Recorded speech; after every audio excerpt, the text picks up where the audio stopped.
Detikers kembali lagi di Detik Sore. Gak cuma hore-hore. Ini kayaknya cukup senyuman lebar juga. Wow, naik kuda. Oh bukan. Lokomotif. Lokomotif Soalnya ya. keretanya udah jalan lagi, udah gak mandek lagi. Oh, lancar jaya ya.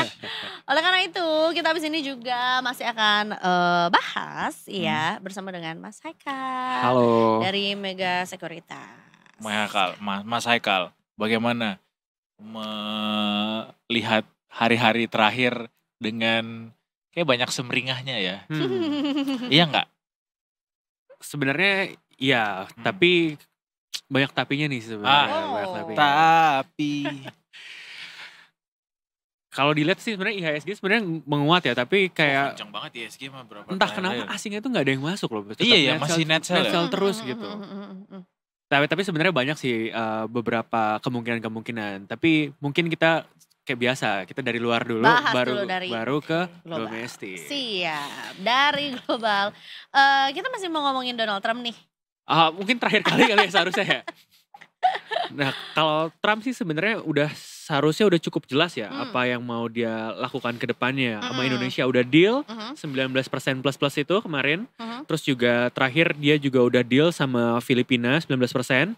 Sama Jepang juga udah deal 15% dan agreement untuk investasi di US-nya sekitar USD 550 billion. Jadi secara rata-rata mungkin range tarifnya Trump yang ditetapkan ke negara-negara itu sebenarnya di angka 15-20% gitu. Oke. Indonesia di rata-rata ujung berarti ya? Rata ya sebenarnya bukan rata-rata sih kalau itu. Berarti lebih ke kayak range-nya aja. Mungkin rata-rata sekitar di 19% sampai 20%. Maksudnya kayak Indonesia tuh dapat batas atasnya ternyata, nggak dapat batas bawah.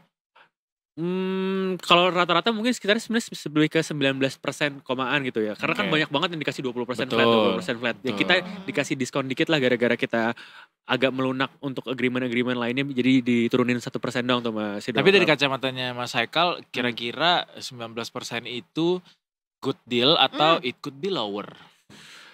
Kalau ini opini saya pribadi, dari apa yang kita janjikan ke US yang cukup banyak itu, seharusnya sih bisa lebih rendah lagi. Tapi nggak serta-merta ini jadi bad deal juga sebenarnya.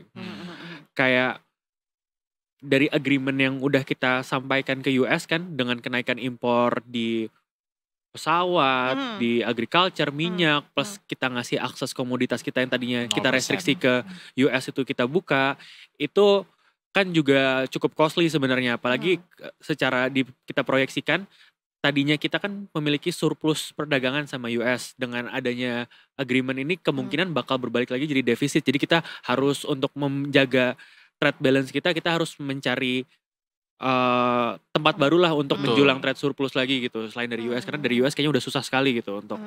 Yang direstriksi apa aja sih Mas jadinya komoditasnya? Komoditas sebenarnya sebelumnya kan yang kita tuh batasin. Untuk tembaga, besi gitu cukup dibatasin ke US kan. Nah si Trump ini pengen dia dapat akses ekspornya malah lebih mudah gitu. Tembaga ya? Tembaga terutama. Kan dia waktu habis kemarin deal dia diwawancara gitu, habis kita dapat mengakses semuanya komoditas Indonesia. Bahkan gitu. di tweet juga sama dia kan. Dengan bangganya gitu ya. Tapi memungkinkan gak sih kita untuk bisa mengenjot produksinya juga gitu biar memenuhi produksi dalam negeri juga untuk dan termasuk juga untuk ekspor ke Amerika. Do you think it's possible?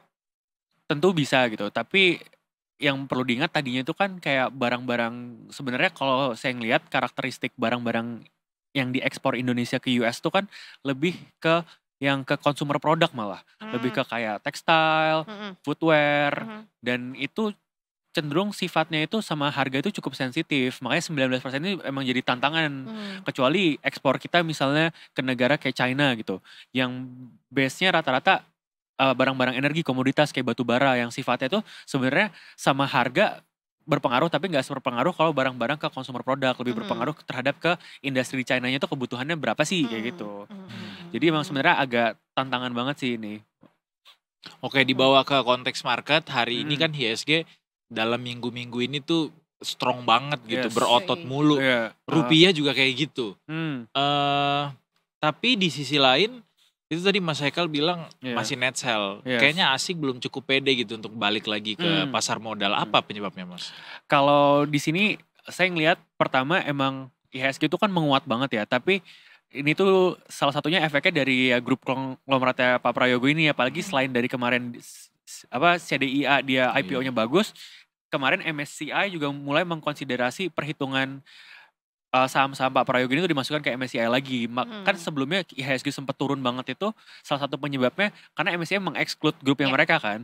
Once itu dimasukkan lagi ya berarti harganya kembali lagi sebenarnya yang tadinya IHSG 7.000 sempat 7.000 terus ke 6.200, ini penyebab penurunannya mulai kembali lagi jadinya naik lagi. Nah, semisal ntar ada gonjang-ganjing di MSCI lagi ya bisa aja ada volatilitas lagi di segmentasi ini. Terus kalau secara asing sendiri yang melihat IHSG masih net sell ini sebenarnya lebih ke, kan asing itu bisa dominasi ke saham-saham big caps terutama big banks gitu. Dan dia melihat secara growth keseluruhan Indonesia ini kurang bagus lah gitu mungkin. Ini dari POV saya aja ya gitu. Dan loan growth perbankan kan juga kemarin aja turun jadi cuma 7,67%. Bahkan proyeksi BI di proyeksikan 8-11, sebelumnya itu 11-13, jadi turunnya itu cukup signifikan gitu. Dan mungkin dari situ asing melihat instead kita masuk ke capital market di equity, mereka banyak inflow-nya itu ke bonds market malah sebenarnya asing itu. Jadi dia agak risk off yang buat portofolio di Indonesia, shifting dari equity market ke bonds market. Tapi di bonds banyak sekarang di ini bonds berarti. Asing banyak yang beli sebenarnya. Apalagi kemarin BI habis motong suku bunga kan. Jadi kayak bullish di sentimen itu di bonds market tuh lumayan kuat, dan itu nggak di drive sama si pemain domestik dong, tapi juga asing juga. Belum lagi sekarang kan dengan Trump yang kayak gini juga udah mulai ada semacam diversifikasi lah untuk aset manajemen luar untuk ke bonds ke emerging market gitu. Rata-rata tren emerging market kayak bonds India atau semacam itu lumayan bullish sih, gara-gara ya UST-nya mulai nggak disepercaya dulu kan sebenarnya. Berarti faktor deal dengan US atau dengan Donald Trump yang terkini ini tidak cukup kuat menyumbang kontribusi ke IHSG hari ini, penguatan IHSG hari ini. Atau belum? Kalau sebenarnya kemarin reaksinya sebenarnya cukup positif, tapi sebenarnya driver utamanya yang nyebabin IHSG bener-bener terbang seperti sekarang itu sebenarnya saya ngelihatnya bukan itu. Opa PP. Itu satu. Kedua, kemungkinan emang Danantara itu udah lumayan masuk juga ke IHSG ini. Kemarin lewat sudah. mana Mas? Ada. Gitu adalah. Info ordal nih. Ya tapi Danantara sendiri ini habis ini langsung terbang IHSG Mas, dibilang begitu Mas. Enggak, Danantara sendiri kan udah mention beberapa 18 project yang dia masuk, kayak Minerba, ilustrasi pertanian segala macam. Tapi dari Danantaranya sendiri sepertinya emang udah lumayan masuk ke IHSG ini. Tapi nggak langsung beli saham di buyout gitu kan? Kemungkinan emang dia juga bisa beli langsung sih sebenarnya untuk Danantara. Yang beli langsungnya udah? Itu belum tahu sih kalau saya. Tapi kalau dari planning-planningnya dia invest kemana itu emang ada emiten yang efek positif juga sama Danantara. Dia kan kemungkinan investnya selain dari ke financial market mungkin untuk jaga IHSG, salah satunya juga ke real sector kan. Real sector dia invest itu juga jadi katalis di financial marketnya. Jadi emang Danantara ini big player lah sekarang di IHSG kita ini. Tanpa harus disclaimer dulu, tanpa harus ini menjadi sebuah pertimbangan atau rekomendasi ya. Apa aja emiten yang berpotensi di buy out sama Danantara sahamnya? Kalau dari apa yang sudah dia planningkan sebenarnya masih terfokus ke saham-saham nikel ya sebenarnya. Saham-saham nikel. Di Indonesia di sini kita lihat masih fokus dari proyek strategisnya masih di downstreaming nikel gitu. Jadi walaupun sebenarnya harga nikel tuh turun terus kan saham nikel sebenarnya akhirnya ini juga naik terus karena emang demand domestik, fokus dari domestic policy kita itu sangat fokus ke nikel. Dan belum lagi harga nikel yang sekarang masih turun aja, saham-saham nikel tuh udah setinggi itu gitu.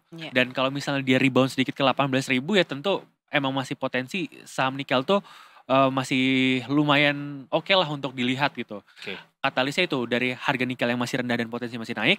Dua, support dari Danantara itu gara-gara memang proyek strategis dari pemerintah. Right. Menarik. Noted. Langsung noted juga. Gitu. Tapi emang teman-teman nih pada semangat gitu lihat di grup-grup investor bahwa mereka kayaknya ini musim nyayur ya sekarang ya di masa-masa saat ini. Nah, yang jadi pertanyaan selanjutnya adalah kapan nih, gimana mitigasinya supaya nggak keburu anjlok kemudian kita telat kabur, telat ambil gain gitu. Kalau sebelum invest kan seharusnya kita ngeset dulu kan target kita tuh apa, price targetnya berapa. Ya selama udah ngehit price targetnya jangan greedy sih. Nah, jadi kalau emang udah terpenuhi ya nggak usah muluk-muluk pengen berapa, ya udah sell aja nggak apa-apa gitu untuk take profit gitu. Ntar mungkin kalau udah koreksi lagi bisa beli lagi. Tapi kalau memang dia ngesetnya emang long term ya udah biarin aja sebenarnya nggak apa-apa gitu. Toh juga sahamnya di sini naiknya kan nggak semuanya, ada beberapa saham yang emang masih stuck atau dia lihat prospek 5-10 tahun ke depan masih oke, ya nggak apa-apa di hold. Tapi untuk saat ini sebenarnya kalau yang udah hit target price ya silahkan bisa dijual sih. Artinya ke depan apakah ada Mas dari proyeksinya Mas Haikal dan teman-teman di Mega Capital ada momen yang dinantikan mungkin ini bisa jadi obstacle nih ke depan untuk pasar modal gitu. Ada data apakah dirilis atau negosiasi apa atau dari Fed? Oke. Jadi pertama mungkin dari IHSG sendiri kan drivernya tadi grup PAPP ini gara-gara dikonsiderasi masuk MSCI kan. Nah, untuk menganalisis kenaikan mereka itu emang agak sulit, dia nggak bisa kita pakai fundamental secara makro atau apa, tapi dari segi sentimen utama drivernya aja gitu. Nah, pasti ntar yang bisa possibility IHSG down lagi once MSCI ternyata tidak memasukkan grup-grup itu ke dalam indeksasinya gitu. Itu kemungkinan bahkan bisa ARB kayak pertengahan April kemarin gitu. Kemungkinannya besar nggak untuk itu terjadi? Ya mungkin internal mereka lebih tahu sih dari saya, tapi ya bisa aja gitu. Probability update dari Mas Haikal kira-kira berapa persen akan masuk ke situ? Ya kan mungkin saham grup PP cukup banyak ya mungkin, tapi kalau kayak TPIA brand itu mungkin masih sangat mungkin, tapi kalau kayak di layer 2-nya kayak Cuan, PT Ero gitu mungkin agak probability-nya lebih rendah gitu. Untuk masuk ya. Untuk masuk. Apalagi brand sekarang secara market cap udah lebih tinggi dibanding BCA. Iya betul. Dahsyat banget itu. Dahsyat banget. Baru berapa tahun tuh listing. Benar, banyak orang-orang kaya baru seperti yang tercipta dari momen itu. Termasuk Mas Haikal mungkin kayaknya. Diam-diam aja lah Mas Haikal, kalau Cuan tuh kayak. Paling kalau dari segi rilis data kemarin yang cukup menarik dari data perbankan ya kan, dari kemarin saya bilang perbankan tuh lumayan concerning karena liquidity-nya tight ya. Nah kemarin tuh loan-nya kan saya bilang juga turun dari 7,6%, tapi dana pihak ketiganya udah mulai naik lagi. Jadi loan to deposit rasio dari bank itu dari 90% udah turun jadi 88%. Jadi ini kayak menjadi semacam ruang lah untuk bank ini untuk ntar bisa minjemin duit ngeboost ekonomi lagi gitu. Tapi ya we'll see lah gitu ntar kira-kira realisasinya gimana. Tapi kayaknya pertumbuhan kredit bisa naik lagi kan, udah beroperasi tuh Koperasi Desa Merah Putih. Jadi orang pada minjem. Apalagi BI kemarin udah motong suku bunga juga kan, jadi seharusnya lebih mudah lah untuk menyalurkannya. Lebih longgar. Banyak orang juga mau beli rumah katanya. Rumah keong. Waduh, biar bisa pindah-pindah kan, jadi cocok untuk yang nomaden. Terima kasih anyway Mas Haikal. Mas Haikal seru, terima kasih banyak. Kita ketemu di kesempatan selanjutnya beserta dengan keajaiban-keajaiban yang lahir nanti ya di masa-masa mendatang. Tapi